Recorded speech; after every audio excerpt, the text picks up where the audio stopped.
Hello everybody and welcome back to Spacedock. I'm SOJOURN and today we're looking at warfare between space and surface. So that means orbital weapons shooting at the ground and vice versa. We're going to start with the first, which is sometimes referred to as artillery, a portmanteau of orbit and artillery. And there's no finer example of this than in Helldivers 2. This game has a ton of it in a number of flavours, from wide area barrages to precision strikes and special payloads. The super destroyer that delivers these strikes is very much optimised for this role, with its weapons all mounted to the underside of the ship. Yeah, there's a question over if they're really orbital weapons, since you can see them hovering not that far above the battlefield, but I'm sure that's more of a gameplay thing. It's deliberately fudged to look cool and reduce the time to target when you call stuff in. And to be fair, this way of doing things is also the standard sci-fi route, since most people think stuff up in space just floats up there, which is fair enough. People don't really need to know that when something is in orbit, what that really means is that it's falling sideways so fast that it misses the ground. But that sideways movement really messes with orbital bombardment as it is depicted in fiction, because you wouldn't really be able to just shoot down to hit things below the ship.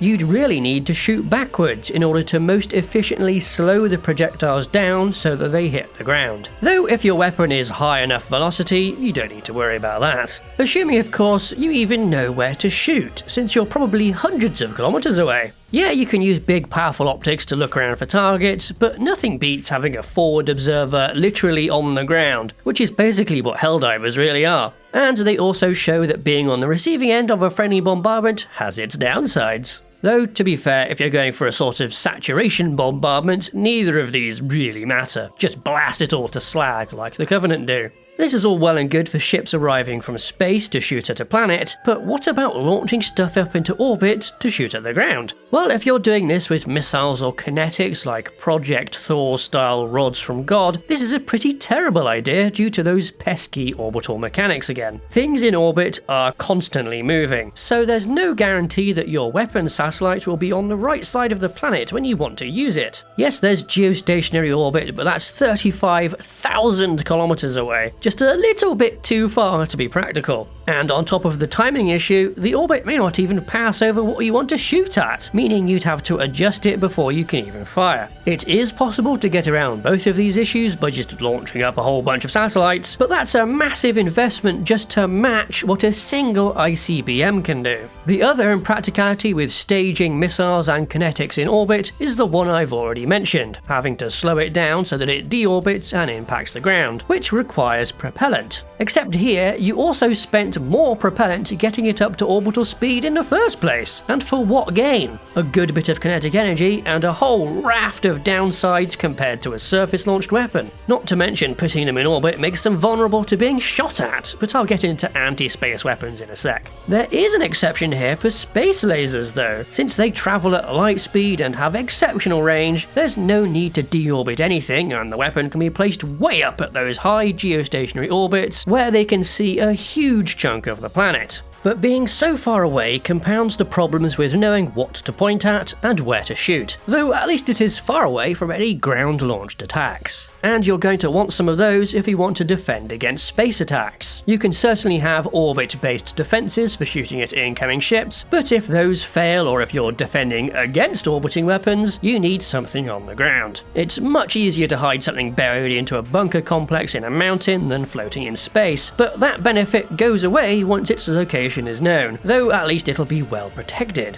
There are some difficulties with engaging orbital targets from the ground though, mostly around hitting a fast-moving, far-away target. Above Earth, an orbiting target is going to be at least a few hundred kilometers away, and if it's low down, moving at several thousand kilometers per second. So it's a hard target to hit, and is only going to be visible for a short window of time, assuming it even passes over your anti-orbit weapon in the first place. For a target up a lot higher, yeah, it's going to be slower, but it's also going to be harder to reach. Missiles would need to be bigger to get all the way up there and be vulnerable to counterfire for longer, and kinetics have to hit an even smaller target. There's another difficulty there in that both missiles and kinetics are at a disadvantage when shooting up a gravity well. Turns out high ground is still a thing in space. Another problem is how many targets there might be. An incoming fleet is certainly going to have multiple vessels, but if your target is a satellite constellation, then you need to take down a lot of individual satellites before impacting the functionality of the entire group.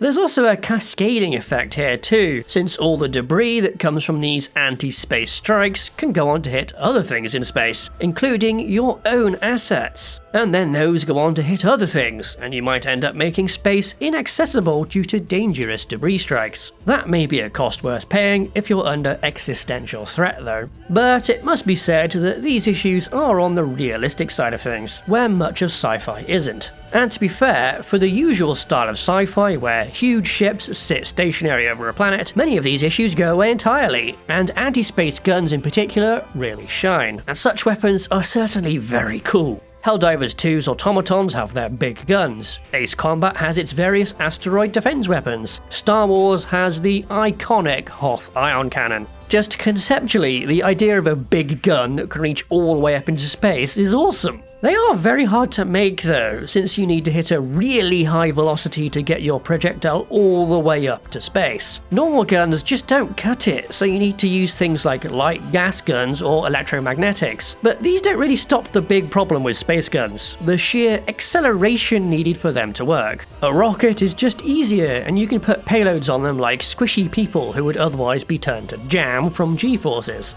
And so we come to the one anti-space weapon that has actually been successfully used in real life: missiles. The oldest of these were basically just ICBMs that carried shrapnel warheads, but as technology improved, things moved on to direct impact kinetic kill weapons. The goal of such weapons was to strike at ballistic missiles during their coast phase and satellites, which have only gotten more and more strategically important as time's gone by.